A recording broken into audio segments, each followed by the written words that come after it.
১৯৪৫ সালের একটি নিস্তব্ধ অফিস ঘর। দুজন মার্কিন কর্নেল একটি টেবিলের চারপাশে বসে আছেন। তাদের সামনে কোনো রণকৌশলের ম্যাপ নেই, বরং ন্যাশনাল জিওগ্রাফিক ম্যাগাজিন থেকে ছিঁড়ে নেওয়া একটি সাধারণ মানচিত্র। এবং মাত্র ৪৫ মিনিটের মধ্যে তারা একটি পেনিনসুলার মাঝখান দিয়ে একটা রেখা টেনে দিলেন। এমন এক দেশের ভাগ্য নির্ধারণ করে ফেললেন যেখানে তারা কোনোদিন পাও রাখেননি। আমরা স্কুল কলেজে যে ইতিহাস পড়েছি তা বেশ ছিমছাম। মানে ১৯৫০ সালে উত্তর কোরিয়া হঠাৎ আক্রমণ করল আর শুরু হলো যুদ্ধ। কিন্তু সম্প্রতি ডিক্লাসিফাইড হওয়া গোয়েন্দা নথিপত্র এবং গ্রাউন্ড লেভেলের রিপোর্টগুলো আমাদের সামনে যে ছবিটা তুলে ধরে তা ওই চেনা ছবির ওপর একরাশ ধোঁয়াশা তৈরি করে দেয়। আজকের এই গভীর আলোচনায় আমরা সেই ধোঁয়াশাটাই কাটানোর চেষ্টা করব। আমরা পাঠ্য বইয়ের ইতিহাসের বাইরে গিয়ে সদ্য উন্মুক্ত হওয়া আর্কাইভাল সোর্স আর রিপোর্টগুলো ঘেঁটে এমন এক সত্যের ব্যবচ্ছেদ করব যা ৭০ বছর ধরে অতি যত্নে লুকিয়ে রাখা হয়েছে। এর অবস্থা কিন্তু এমন ছিল না যে সেখানে কোনো রাজনৈতিক শূন্যতা তৈরি হয়েছে। দীর্ঘ ৩৫ বছর ধরে জাপানিরা সেখানে শাসন করেছে, বলা ভালো চরম শোষণ করেছে। এবং এই শোষণের ফলে পুরো কোরীয় উপদ্বীপ প্রায় নিঃস্ব হয়ে পড়েছিল। জাপানিরা চলে যাওয়ার পর সেখানে তীব্র একটা খাদ্য সংকট দেখা দেয়। আর ঠিক ওই সংকটময় মুহূর্তেই কিন্তু কোরীয়রা নিজেদের টিকে থাকার তাগিদে স্বতঃস্ফূর্তভাবে স্থানীয় শাসন কাঠামো গড়ে তুলেছিল। হ্যাঁ, যেগুলোকে বলা হতো পিপলস কমিটি বা কোরীয় ভাষায় ইনমিন উই ইনহো। এগুলো কোনো রাজনৈতিক দল বা মস্কোর নির্দেশনায় তৈরি হওয়া কোনো গুপ্ত সংগঠন ছিল না। একদমই না। মূলত স্থানীয় কৃষক, বয়োজ্যেষ্ঠ মানুষ, স্কুল শিক্ষক এরাই এই কমিটিগুলো গঠন করেছিল। এলাকার নিরাপত্তা নিশ্চিত করা আর খাদ্য বণ্টন ঠিকঠাক রাখাটাই ছিল তাদের প্রধান কাজ। এবং প্রথম মার্কিন সেনা কোরিয়ার সৈকতে নামার অনেক আগেই এমন প্রায় ১৩৫টি কমিটি পুরো দেশে পূর্ণাঙ্গভাবে কাজ করছিল। খুদ মার্কিন অফিসাররা যারা মাঠে উপস্থিত ছিলেন তারা কিন্তু নিজেদের প্রাথমিক রিপোর্টে এই কমিটিগুলোকে প্রকৃত গণতান্ত্রিক বলে অভিহিত করেছিলেন। কিন্তু এখানেই গল্পের মোড় ঘুরে যায়। জেনারেল জন হিল্ড্রিংয়ের নেতৃত্বাধীন মার্কিন সিভিল অ্যাফেয়ার্স ডিভিশন যখন দায়িত্ব নেয়, তারা এই তৃণমূল পর্যায়ের গণতান্ত্রিক কমিটিগুলোকে কোনোভাবেই সমর্থন করেনি। উল্টো তারা এগুলোকে সম্পূর্ণ ভেঙে দেওয়ার সিদ্ধান্ত নেয়। মানে যে দেশটা সবে ঔপনিবেশিক শাসন থেকে মুক্ত হলো তার সাধারণ মানুষের নিজেদের শাসন করার অধিকারটুকু কেড়ে নেওয়া হলো। এর পেছনের মূল কারণ ছিল তৎকালীন মার্কিন প্রশাসনের আদর্শিক ভয়। তারা কোরিয়াকে কোনো মুক্ত হওয়া মিত্ররাষ্ট্র হিসেবে না দেখে জার্মানি বা জাপানের মতো একটি অধিকৃত শত্রু রাষ্ট্র হিসেবে বিবেচনা করেছিল। আর এই ভয়ের একটা বড় ভিত্তি ছিল ১৯৪৬ সালের একটা জরিপ, তাই না? ঠিক। মার্কিন সামরিক সরকার নিজেরাই কোরীয় জনগণের রাজনৈতিক পছন্দ বোঝার জন্য জরিপটি করেছিল। ফলাফল দেখে তারা রীতিমতো চমকে ওঠে। দেখা যায় প্রায় ৭০% কোরীয় সমাজতন্ত্র সমর্থন করছে, আর মাত্র ১৪% পুঁজিবাদের পক্ষে। ৭০% মানুষ সমাজতন্ত্র যাচ্ছে, এই সংখ্যাটা তো বিশাল। কিন্তু ওই সময়ের একটা যুদ্ধবিধ্বস্ত দেশের সাধারণ কৃষকের কাছে সমাজতন্ত্র বা পুঁজিবাদের মানে আসলে কি ছিল? সেটাই সবচেয়ে বড় প্রশ্ন। একজন নিরক্ষর কোরীয় কৃষকের কাছে পুঁজিবাদের অর্থ মুক্ত বাজার অর্থনীতি ছিল না। তাদের কাছে পুঁজিবাদ মানে ছিল সেই জাপানি শোষক গোষ্ঠী এবং তাদের সহযোগী কোরীয় জমিদার শ্রেণী, যারা দশকের পর দশক ধরে সাধারণ কৃষকদের ওপর অমানুষিক পরিশ্রম চাপিয়েছিল আর ফসলের সিংহভাগ কেড়ে নিত। ঠিক তাই পুঁজিবাদের নাম শুনলেই তাদের মনে পড়ত সেই দাসত্বের কথা। অন্যদিকে সমাজতন্ত্রের অর্থ তাদের কাছে কোনো সোভিয়েত ধাঁচের একনায়কতন্ত্র ছিল না। এর খুব সহজ অর্থ ছিল ভূমি সংস্কার। অর্থাৎ নিজে হাড় ভাঙা ঘাটুনি খেটে যে ধানটা উৎপাদন করছে তার ওপর নিজের অধিকার প্রতিষ্ঠা করা, জমিদারি প্রথার উচ্ছেদ করে কৃষকদের মাঝে জমি বিলিয়ে দেয়া। কিন্তু কোল্ড ওয়ারের ওই উত্তাল সময়ে আমেরিকান প্রশাসন এত গভীরে গিয়ে কৃষকদের মনস্তত্ত্ব বোঝার চেষ্টা করেনি। তারা এই ৭০% সাপোর্ট দেখে রীতিমতো ভয় পেয়ে যায় এবং ওই স্থানীয় শাসন কাঠামো ভেঙে দিয়ে পুরনো জাপানি ঔপনিবেশিক পুলিশ বাহিনীকেই ক্ষমতায় পুনর্বহাল করে।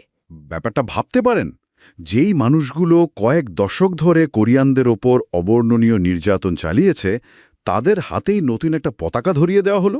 এবং এই পদক্ষেপকে নির্লজ্জভাবে সমর্থন করে ন্যাশনাল পুলিশের প্রধান চো পিয়ং ওক প্রকাশ্যেই বলেছিলেন যে এই পুলিশ সদস্যরা নাকি জাপানপন্থী ছিল না, তারা কেবল তারা কেবল চাকরিপন্থী বা প্রো জব ছিল, মানে শুধু নিজেদের ক্যারিয়ার আর চাকরি বাঁচানোর জন্য তারা সাধারণ মানুষের উপর নির্যাতন করত।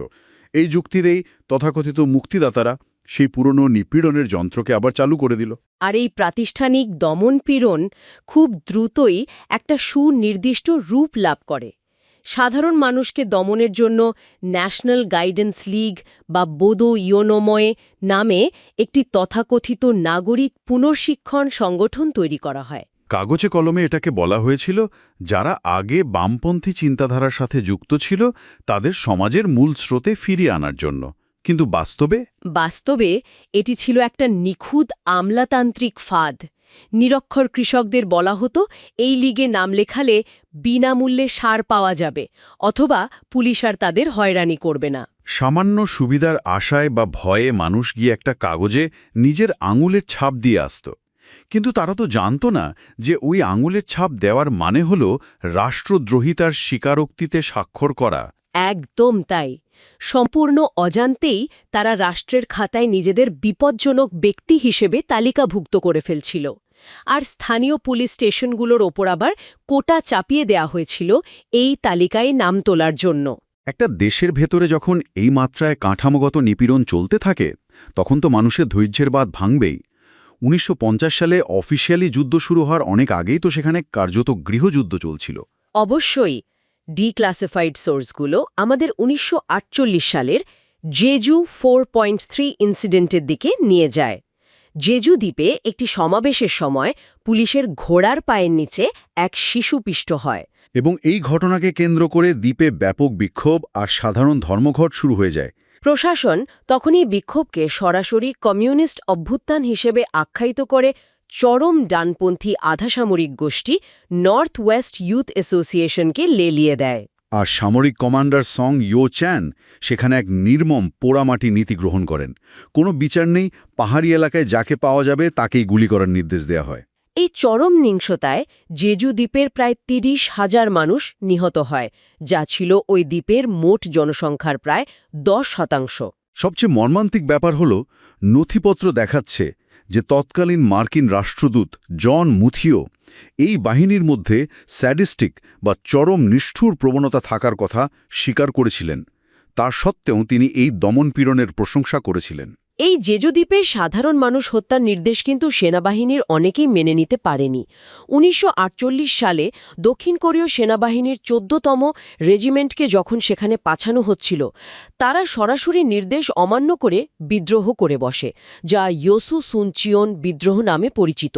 সেনাবাহিনীও যখন নিজেদের মানুষের ওপর গুলি চালাতে অস্বীকৃতি জানালো, ঠিক সেই প্রেক্ষাপটেই কিন্তু কোরীয় নিরাপত্তা ব্যবস্থায় উত্থান ঘটে এক ভয়ঙ্কর চরিত্রের, টাইগার কিম বা কিম চাং ইয়ং।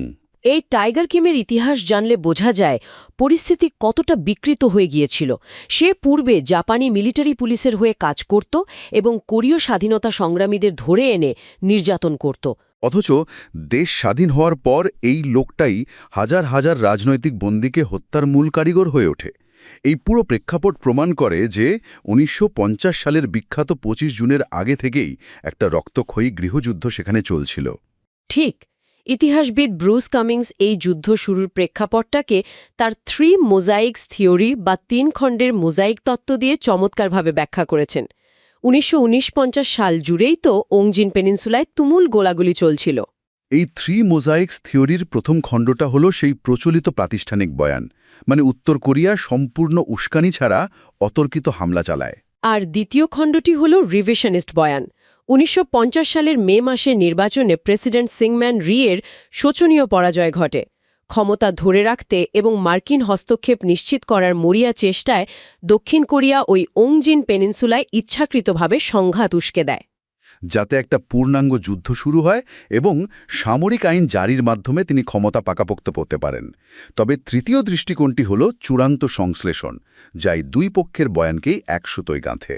হ্যাঁ, সদ্য উন্মুক্ত হওয়া সোভিয়েট আর্কাইভ প্রমাণ করে যে জোজেফ স্টালিন শেষ পর্যন্ত কিম ইল সঙের আক্রমণের পরিকল্পনায় সম্মতি দিয়েছিলেন।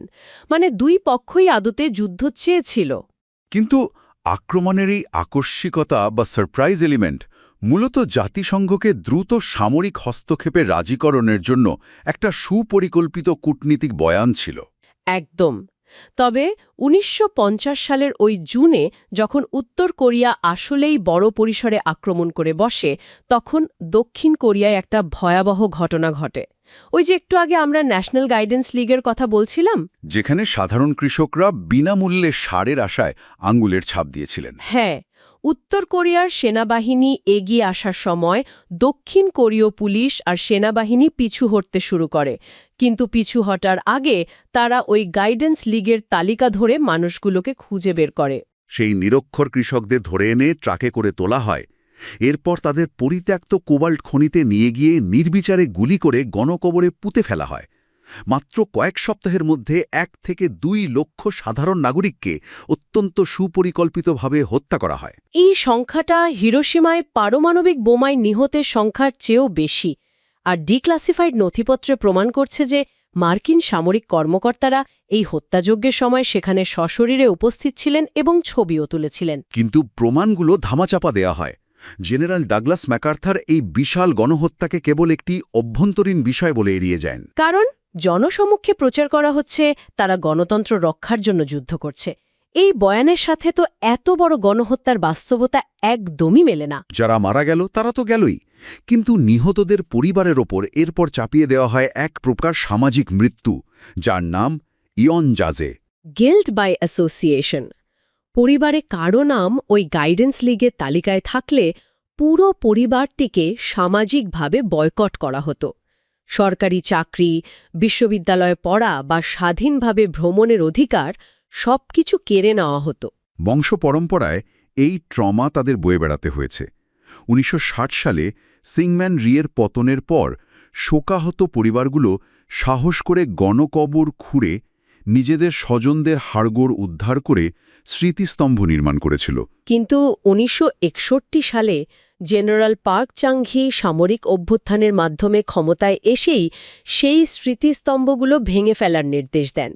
পুলিশ এসে আবার কবরগুলো ধ্বংস করে এবং শোকাহত পরিবারের নেতাদের গ্রেফতার করে। রাষ্ট্র যেন জোর করে স্মৃতি মুছে ফেলতে চাইছিল।